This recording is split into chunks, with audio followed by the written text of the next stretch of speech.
하나님이 우리를 세우심은 노하심에 이르게 하심이 아니요 오직 우리 주 예수 그리스도로 말미암아 구원을 받게 하심이라. 예수께서 우리를 위하여 죽으사 우리로 하여금 깨어있든지 자든지 자기와 함께 살게 하려 하셨느니라. 그러므로 피차 권면하고 서로 덕을 세우기를 너희가 하는 것 같이 하라. 아멘. 아멘. 오직 예수님, 예수 그리스도의 은혜와 평강이 여러분의 영육간에 가정에 하시는 일에 충만하시길 축원드립니다. 아멘. 오늘 때와 시기입니다. 때와 시기.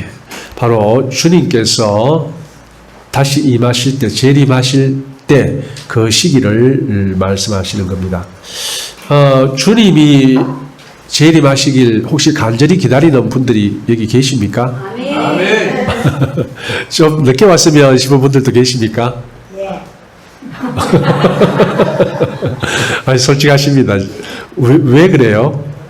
지연제가 많았어. 더 회개하고 난 다음에 예수님 오시더라고요. 올라갈 수 있을 때. 열심히 선한 일, 착한 일 많이 하면 좀 올라갈 것 같아요. 예. 아이고, 제가 잘못 가르쳤죠. 예.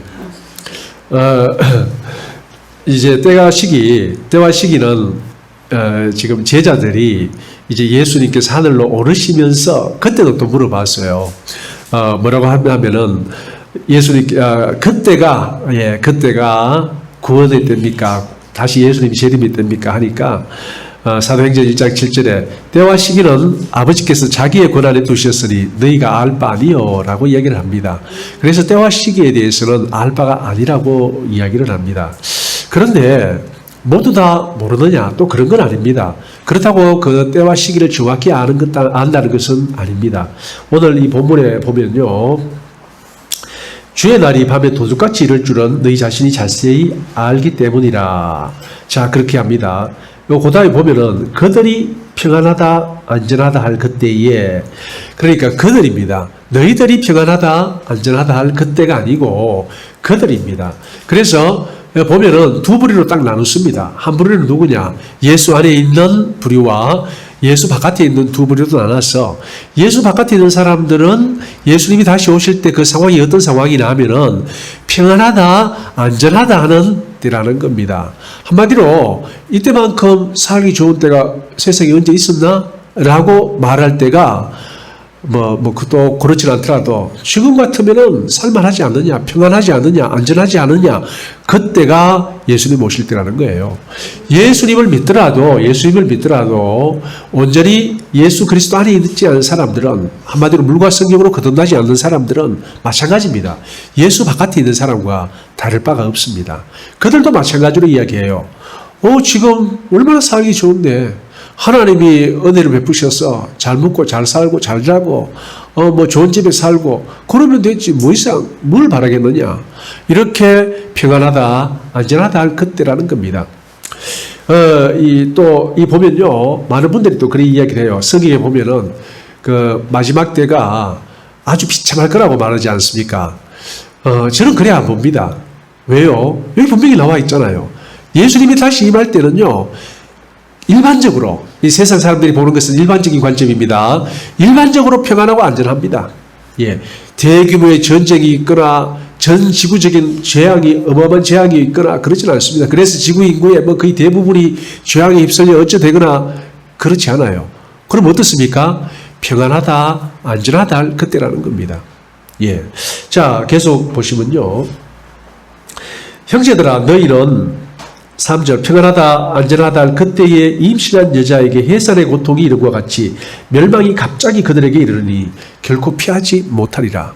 그래서 멸망이 갑자기 임하는데 피하지 못한다고 이야기하는 거예요. 예수 바깥에 있는 사람은 멸망을 생각하지 않습니다. 예수님의 재림이라든가 최후의 심판이라든가 이런 데 대한 개념도 없고 꿈에도 생각 안 합니다. 멸망이 있다면은 해성과 대충돌이 있어서 지구가 멸망하든가 그쯤 생각하지, 하나님의 심판에 의한 예수 그리스도의 재림에 의한 이제 분리는 생각을 하지 않는다는 겁니다. 마찬가지로 오늘 예수 안에서도 그런 사람들이 너무 많아요. 예수를 믿지만 성경에 나와 있는 여러 가지 사항들 중에 자신이 이해할 수 없는 것, 사실 이해할 수 없는 게 많거든요. 하나님의 은혜, 성령님의 감동, 감화가 아니면은 이해할 수 없는 내용들이 성경에는 매우 많습니다. 그렇기 때문에 그러한 것들은 자기가 이해할 수 없으니까 그런 일은 없을 거라고 주장하는 사람들이 굉장히 많아요. 그런 사람들도 상관없습니다. 뭐 상관없느냐? 예수를 믿는다지만 실제로 예수를 믿는 게 아니니까요. 예수를 믿는다는 것은 바로 예수 그리스도께서 나의 죄를 대신해서 죽어주셨고 또 장사 지낸 바 되었다가 3일 만에 다시 살아났다는 거예요. 이게 핵심입니다. 좀 더 확장하면은 나를 구원하기 위하여 인간의 몸을 믿고 이 땅에 오셨고 성천하셨고 다시 오신다는 약속까지 포함됩니다. 이 모든 것을 믿는 것을 바로 예수를 믿는다고 하는 것입니다. 예. 그렇기 때문에 예수님이 다시 오신다 또는 예수님이 처녀의 몸에 태어났다 또는 성천했다 이런 것을 믿지 않는 사람, 그러면서도 예수님이 내 죄를 사해줬다고 믿는 사람, 그런 사람들은 참으로 믿는 게 아니에요. 그냥 입술로만 믿고 취미 활동하듯이 신앙생활 하는 거지 참으로 하나님께서 원하시고 성경이 말하는 그러한 신앙생활은 아니라는 것입니다. 그래서 그들한테도 멸망이 갑자기 그들에게 이르러서 결코 피하지 못할 것입니다. 그렇지만 4절 보세요. 형제들아 너희는 어둠에 있지 아니하매 그날이 도둑같이 너희에게 임하지 못하리니 이렇게 말합니다. 이때 어둠 뒤에 보면요 빛의 아들이요 낮의 아들이요 우리가 밤이나 어둠에 속하지 아니하나니 이 낮과 이 빛과 또 밤과 어둠은 실제적인 것을 이야기를 하는 것이 아닙니다. 비유적 표현입니다. 빛 대신 예수 그리스도, 참 빛 예수 그리스도, 그렇게 성경은 이야기를 합니다. 그게 뭐냐? 어둠이 없고 밝다라는 예수 그리스도의 속성을 이야기합니다. 그래서 예수 그리스도를 믿는다는 그 자체가 뭐냐? 정말 우리가 예수 그리스도 안에 거하고 물과 성령으로 거듭난 사람들을 오늘 본문에서는 우리는 빛 가운데 있고 빛의 아들이라 이렇게 표현합니다. 그렇지 않은 사람들은 어둠 가운데 있고 또 밤에 속한 사람들이라고 이야기를 하는 겁니다. 그래요. 그래서 빛 가운데 있는 우리들한테는요, 그 날과 그 시는 알 수 없지만, 하지만 알 수 있는 게 있습니다. 이 편지를 보냅니다. 우리가 5장 읽지 않습니까? 5장을 읽는데, 그 5장 바로 위에 한번 읽어보세요. 15장, 4장 15절 한번 보세요. 자, 15절. 우리가 주의 말씀으로 너희에게 이것을 말하노니 주께서 강림하실 때까지 우리 살아남은 자도 죽은 자보다 결코 앞서지 못하리라. 주께서 호령과 천사장의 소리와 하나님의 나팔 소리로 친히 하늘로부터 강림하시리니 그리스도 안에서 죽은 자들이 먼저 일어나고 부활한다는 이야기입니다. 그 후에 우리 살아남은 자들도 그들과 함께 구름 속으로 끌어올려 이게 한자로 휴거입니다. 휴거. 휴거라는 말은 성경에 안 나오는데 간단하게 표현하면 그렇습니다. 주를 영접하리니 그래서 공중에서 주의 얼굴 배우리. 조금 전에 우리가 찬송한 그 찬송이 바로 이 장면을 표현한 것입니다. 자, 이러한 정말 믿지 못할 이야기죠. 그죠? 그러니까 믿기 어려운 이야기입니다. 이런 일들이 장차 일어나리라고 이야기를 하는데 예수를 믿는다고 하면서도 아이고 그거는 그냥 열심히 믿으면은 구원받는다는 소망을 주기 위해서 한 말이지 그게 실제 그렇습니까? 참 답답하십니다. 이렇게 말하는 예수 믿는 사람들도 엄청 많습니다. 사람들만 많으면 다행이에요. 목사들도 엄청 많습니다. 신학자들은 대부분 안 믿고요. 이것이 오늘날 현실입니다. 그래서 이 데살로니가 전서를 받은, 그러니까 데살로니가 교인들은 어떻게 생각했느냐? 주님이 이제 왔다고 주장하는 사람들이 있었어요. 아니면 곧 오겠구나. 뭐 정말 주님이 내일이라도 모레라도 오신다면 여러분들 직장 나가겠습니까? 당장 사표 던지고 다른 일 하겠죠. 급한 일 당장 주님이 오시기 때문에 해야 할 당장 급한 일. 우리 최 집사님은 무슨 일 하겠습니까? 3일 후에 예수님이 오시면요. 회개 기도만 할 겁니까?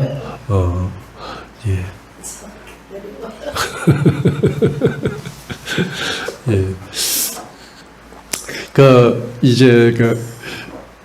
예수를 믿는다는 것은 우리가 계속 이렇게 착각하는 경우가 있습니다. 무슨 착각을 하느냐면은,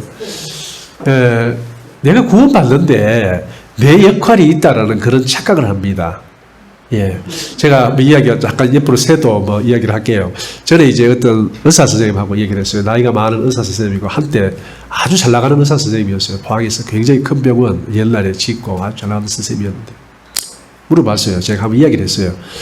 선생님, 이제 좋은 거 다 누려보셨고, 돈도 벌을 만큼 벌어보셨고 하셨는데, 이제 예수 믿어야죠. 옛날에 예수 믿었다고 하지 않았습니까? 이렇게. 그분이 하신 말씀이, 옛날에 내가 교회 다녔죠. 그런데 내가 죄가 하도 많아가지고 내가 교회를 못 나간다면서. 왜 죄가 많으니까 교회를 못 나갑니까? 하면서. 내가 죄를 좀 씻고 그때 내가 예수님을 믿을게요. 내가 죄를 하도 많이 지어가지고, 하긴 돈 많으면 죄 지을 일밖에 더 있겠습니까? 예. 내가 죄를 많이 지어가지고 내가 예수님을 볼 낯이 없다면서 그렇게 해가지고, 그래도 내가 좀 아는데 예수님을 모르고 하는 소리죠. 예, 아는데 내가 죄를 좀 씻고 죄를 씻은 다음에 내가 예수님께 나가겠다 하면서 그렇게 얘기하더라고요. 예, 여러분 이야기 들어보니까 어떻습니까? 참 맞는 말 같습니까? 굉장히 인간적인 말이죠. 인간적인 말입니다. 예수님은 우리의 죄를 처리하시는 분이에요. 죄 있는 사람을 부르지 의인을 부르러 오신 게 아니에요. 그러니까 죄 있는 모습 그대로 예수 앞에 나가는 것이 우리의 본분이에요. 그러니까 예수 앞에 나가 구원을 받는데 우리가 하는 것은 없어요. 그러니까 그 구원에 우리가 보태는 게 없다라는 말입니다. 그러니까 내가 선한 일을 많이 하고 남들한테 인정받고 존경받고 교회 모든 사람한테 참 우리 최집사님만 같으면은 정말 참 존경하고 정말 같은 교회 다닌다는 게 자랑스럽다. 이런 말 안 들어도 됩니다. 예, 이런 말 들으면 좋죠. 들으면 좋은데 구원하고는 상관이 없습니다. 구원은 예수 그리스도를 믿는 믿음으로 가는 거예요. 내가 행한 선한 일, 착한 일, 내가 자랑할 수 있는 나의 행위로 가는 것이 아니고요. 예, 자, 그렇습니다. 그래서 우리는 빛 가운데 있어요. 그럼 빛 가운데 있는 사람들한테는 어떻게 하느냐? 오늘 여러분들 데살로니가 후서 2장 2절 한번 보십시오. 데살로니가 후서 2장 2절. 제가 읽겠습니다. 영어로나 또는 말로나 또는 우리에게서 받았다는 편지로나 주의 날이 이르렀다고 해서 쉽게 마음이 흔들리거나 두려워하거나 하지 말아야 한다는 것이다. 누가 어떻게 하여도 너희가 미혹되지 말라. 먼저 배교하는 일이 있고 저 불법의 사람 곧 멸망의 아들이 나타나기 전에는 그날이 이르지 아니하리니. 자, 이 이야기를 합니다. 그러니까 조금 전에 우리가 5장 전서 4장을 읽었잖아요. 거기에 보면은 예수님이 재림하는 이야기가 나오잖아요. 그러니까 이 편지를 받은 사람들이 이제 예수님 곧 오는구나. 또는 어떤 사람들은 예수님이 왔다. 막 이렇게 혼란스러운 말을 하는 거예요. 그 말을 할 때 주장의 신빙성을 더하기 위해서 어떻게 합니까? 내가 바울 선생님한테 오는 편지를 내가 읽었는데 거기 벌써마 예수님이 왔다더라. 예수님 내일 모레 온다더라. 이런 막 말도 안 되는 소리 하는 거예요. 그래서 이 편지를 급히 쓰는 겁니다. 왜요? 사람들이 달라졌는 거예요. 일을 안 하는 거예요. 남들한테 얻어먹을 생각하고 얻어먹을 생각하고 아니면 자기한테 있는 거 팔아가 생활하고 일을 안 하는 겁니다. 예. 우리 집사님도 일 안 하면 됐죠. 그게 아니고 기도만 됐죠. 그죠? 예. 있잖아요. 호감 내가 집 팔고 못 팔고 다 팔아 다 죽고 간다. 다 죽고 나긴 안 오더라. 다 죽고 돼요. 예. 예, 그렇죠. 그것도 많이 봤거든요. 그런 사람 많이 봤죠. 그거 다 이단에 빠진 사람입니다. 예, 이단에 빠진 사람들의 특징이에요. 자, 그렇습니다. 그래서 이제 베드로 후서, 이제 데살로니가 후서를 쓰는데 거기에 뭐가 나옵니까? 3절 조건이 나옵니다. 두려워하거나 누가 뭐라 하더라도 미혹되지 말라. 2장 3절을 보면 누가 뭐 어떻게 하여도 너희가 미혹되지 말라. 먼저 배교하는 일이 있고 저 불법의 사람 곧 멸망의 아들이 나타나기 전에는 그날이 이루지 아니하리니 그가 어떤 사람이냐면요. 그는 대적하는 자라 신이라고 불리는 모든 것과 숭배함을 받는 것에 대항하여 그 위에 자기를 높이고 하나님의 성전에 앉아 자기를 하나님이라고 내세우느니라. 이런 조건이 충족되면 예수님이 오신다라는 그 이야기입니다. 그 이야기예요. 그러니까 아직은 아니다. 먼저 배교하는 일이 있어야 된다라는 말씀을 하시는 거예요. 그러면은 배교가 뭡니까? 배교는 가르침을 배신하는 겁니다. 누구의 가르침을 배신하는 겁니까? 바로 이 신약 성경에 나오는 또는 구약 성경에 나오는 모든 하나님의 말씀을 배신하는 겁니다. 한마디로 간단하게 말하면은 신구약이 쥐어짜면 뭐가 나옵니까? 예수 그리스도가 나오지 않습니까? 바로 예수 그리스도가 나오는데 예수를 배반하는 것이 바로 배교예요. 그럼 예수의 뭐를 배반하느냐? 예수를 비록 믿는다고 말하지만 실제로 예수님이 말씀하신 그 믿음대로 믿지 않는 모든 것도 바로 배교입니다. 무슨 말인지 아시겠죠? 간단하게 말하면요. 대한민국에 NCCK라고 있어요. 한국기독교협의회. 그 배교하는 겁니다. 계속 성경과 상관없는 일만 말합니다. 동성애 허용하라. 동성애 입법하라. 차별금지법 입법하라. 그런 소리만 하는 거예요. 그리고 WCC 사회주의 공산주의도 좋다라고 말합니다. 바로 그런 일이 배교하는 일이에요. 자, 그러한 배교하는 일, 또 그뿐입니까? 실제로는 믿음 없는 일도 있어요. 뭐냐 하면은요, 예수를 정말 하나님이라고 보지 않고 그냥 위대한 인간으로 보는 사람들도 많습니다. 예수 믿는 사람들 중에. 그거 다 뭡니까? 올바른 믿음이 아니고 예수님이 말한 그 믿음에서는 떠난 이야기예요. 한마디로 배교하는 일입니다. 자, 그러한 배교하는 일이 먼저 일어나야 되는데 저는 바로 오늘날이 그 배교의 시대라고 생각합니다. 예. 배교의 시대는 어떤 특징이 있느냐? 참 믿음이 사라져요. 그래서 다 믿음에서 떠나가요. 오늘날 많은 사람들이 믿음에서 떠나가고 있습니다. 요즘 이 교회들이 굉장히 어렵습니다. 교회들이요. 특히 큰 교회들이 엄청나게 어려워요. 왜 어렵냐고요? 성도들이 안 나오니까.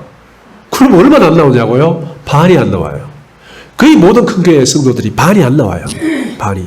물론 이제 코로나가 완전히 끝나고 하면은 다시 좀 회복되겠지만 제가 볼 때 코로나 이전만큼 회복되지는 않을 겁니다. 이제 믿음 없이 아니면은 교회를 액세서리쯤으로 생각하다가 교회 안 나오는 사람들 다른 좋은 액세서리를 봤어요. 그럼 글로 가버리는 거죠. 예. 바로 그것도 배교의 일환인 거예요. 오늘날 우리는 이러한 때에 살고 있고 그리고 전 세계적으로 이미 기독교가 발달했던 나라들은 기독교가 급격히 쇠락해지고 있습니다. 그 원인이 뭡니까? 바로 잘못된 신앙, 잘못된 믿음을 갖고 있기 때문에 그래요. 완전히 세상적이고 인본적인 그러한 믿음을 갖고 있습니다. 그래서 결국 그는 오늘날은 저는 배교의 때라고 봅니다. 그럼 앞으로 뭐가 있습니까? 이제 뭐가 있냐면요. 바로 이 멸망의 아들이 나타날 겁니다. 자, 이 이야기는 뭐냐? 우리는 안다는 겁니다. 뭘 알아요? 그날과 시는 몰라도 대충 지금 때쯤이면 모든 상황이 성경에서 말하는 것과 같이 맞물려 돌아가는 걸 보니까 지금이야말로 그때구나. 그때가 다 됐구나. 가깝구나. 라는 것을 알고 있다는 겁니다. 그래서 어떻게 해야 합니까? 그래서 깨어있을 수 있는 거예요. 그래서 깨어있을 수 있습니다. 무조건 깨어있으라 말 안 합니다. 성경에서 말한 이미 예언하신 말씀들을 보고 성경에서 말씀하신 깨어있으라는 때와 지금이 흡사하구나. 바로 지금이 마지막 때고 지금이야말로 예수님께서 그렇게 강조하여 깨어있으라고 하신 때구나. 그렇기 때문에 우리는 어떻습니까? 우리는 도적같이 임하지 않는다는 겁니다. 그들과 다르다는 거예요. 그들한테는 도적같이 임하지만 우리는 이미 준비하고 있습니다. 예, 우리는 우리의 삶으로서 예수 그리스도 안에 있는 삶으로서 다시 오실 예수님을 준비하고 있는 거예요. 그 사람들한테는 어떻습니까? 결코 주님께서 도적같이 임하지 않는 겁니다. 깨어있지 않는 사람한테는 도적같이 임하지만 깨어있는 사람들한테는 도적이 아니고 기쁘고 즐거운 주님이 오시는 거예요. 구세주가 오시는 거예요. 우리를 영원한 나라로 인도하실 그분께서 우리를 맞으러 오시는 겁니다. 사랑하는 성도님들, 그렇습니다. 그래서 오늘 본문에 보면요, 이 그들과 너희들 이렇게 구분을 하고, 또 그들과 너희들의 차이점은 뭐냐?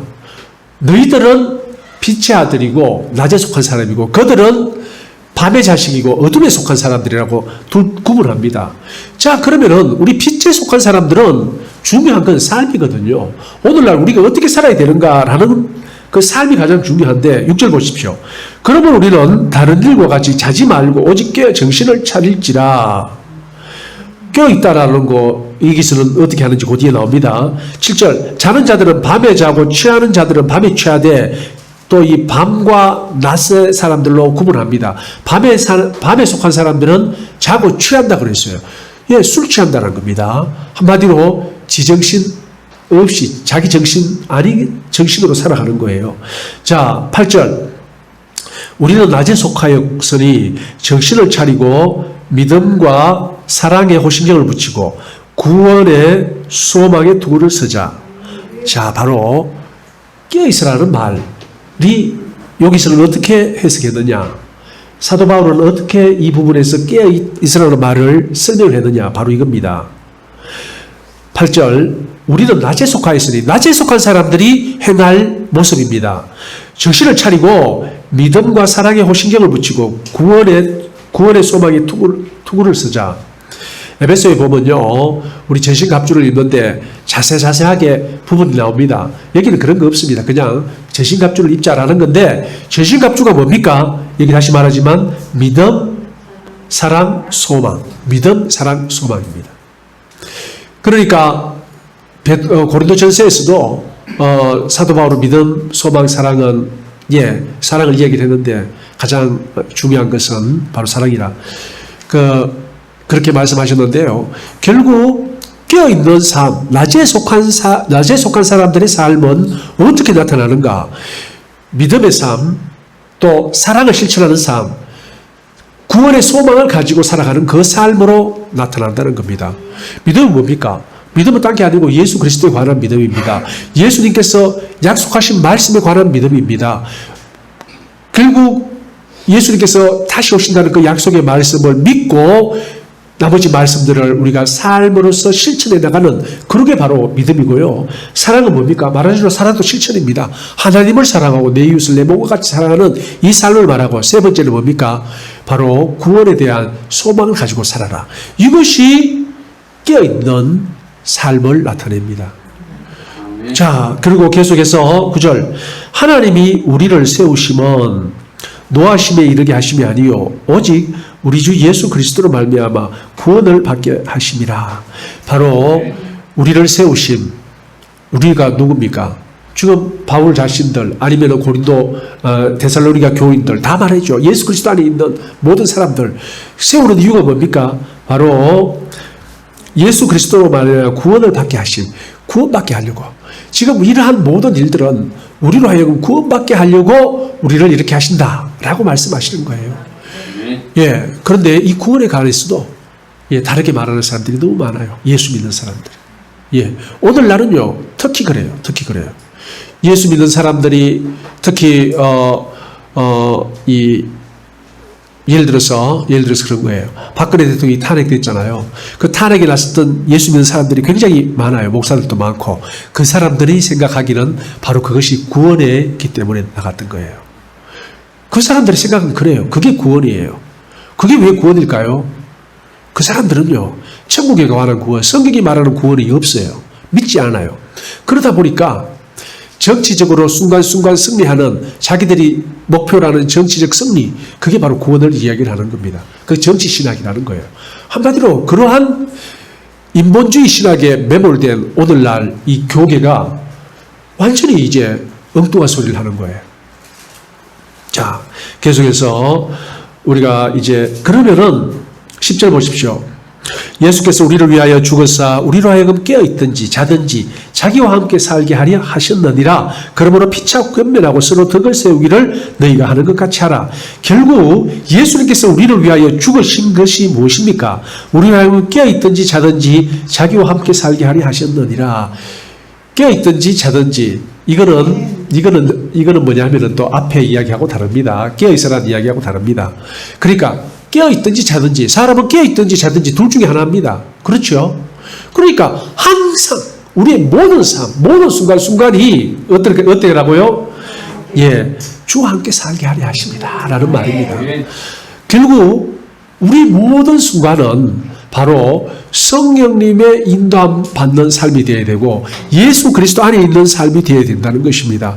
그 삶이 뭘로 나타나느냐? 믿음과 사랑과 소망의 삶으로 드러나고 그 삶이 깨어있는 삶이고 그러한 사람들한테는 예수님께서 도적과 같이 오는 것이 아닌데라는 거예요. 사랑하는 성도님들, 예수님은 반드시 다시 오시는데 문제는 오실 때가 다 됐다는 겁니다. 아멘. 왜 그렇게 생각하느냐? 바로 배도 때문에 그래요. 배교가 일어났어요. 그러면 옛날에는 배교가 없었느냐? 옛날에도 있었어요. 옛날에도 믿다가 이상한 쪽으로 빠지는 사람들이 많이 있었어요. 항상 있어 왔어요. 그런데 최근에 어마어마한 배도가 최근 30년 사이에 있어 왔어요. 그래도 1900년대 초에 그리고 1900년대 초뿐만 아니라 그 이후로 해서 1950년도 이때까지는요. 어마어마한 부흥이 있었습니다. 어마어마한 부흥이 있었어요. 성령님의 놀라운 대부흥이 있었고 그 이후로는 이제 배도의 시대가 다가왔습니다. 그래서 옛날에 믿던 모든 사람들이 믿음을 저버리고 이제는 마치 사사기의 사람들이 하나님께서 하신 일을 본 사람들이 다 죽고 나서 이제는 자기 속 안에 자기 마음에 좋을 대로 행하는 것처럼 그런 시대가 왔다는 겁니다. 그러면 사사기 시대의 반복은 아닙니다. 지금은 이제 마지막 시대를 향해 가는 때이고 정말 오늘 이 본문의 말씀과 같이 깨어 있어야 되는데 그 깨어 있다는 것은 믿음, 사랑, 소망 안에서 그리고 나의 모든 삶이 그리스도와 함께한 삶이라는 것을 분명히 깨닫고 느끼고 또 더 그렇게 하기 위해서는 기도하는 거죠. 성령 충만한 겁니다. 그렇게 살아가는 것이 바로 하나님의 뜻이고 그 결과는 우리 구원이라고 이야기를 합니다. 사랑하는 성도님들, 지금은 마지막 때입니다. 지금이야말로 깨어있을 때입니다. 깨어있어 주님은 언제 오시더라도 아멘 주 예수여 오시옵소서 반갑게 맞이하는 하나님의 자녀 다 되시기를 예수님으로 축원드립니다. 할렐루야. 아버지 하나님 감사합니다. 전능하신 아버지 하나님을 찬양합니다. 빛 가운데 있는 저희들 눈을 열어주셔서 다시 오실 주님을 바라보게 하시니 감사합니다.